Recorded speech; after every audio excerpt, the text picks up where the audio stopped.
Hello বন্ধুরা, এই দেখো কত মাছ। আর এই বসে বসে আমি এখন মাছ বাছছি।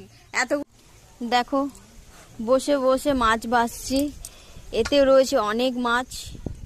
কত মাছ বাছবো বসে বসে বুঝতে পারছি না, সারাদিন লেগে যাবে মনে হচ্ছে।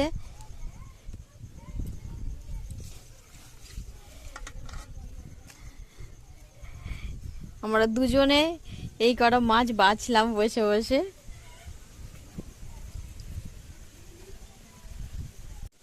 ভাবলাম মায়ের বাড়ি এসছি, একটু বসে বসে খাবো, সে আর হচ্ছে না। দেখো কত মাছ নিয়ে এসে দিয়ে দিয়েছে, বসে বসে মাছ বাছো তারপরে খাও। এত কষ্ট চোখে দেখা যায় বলো তো তোমরা? দেখো মাছ বাছা হলো, এখনো দুটো বাকি আছে। ভাবছি এগুলো বাছবো না ফেলে দেবো, আর ভালো লাগছে না। প্রায় 1 ঘন্টা হয়ে গেল মাছগুলো বাছতে বসেছি।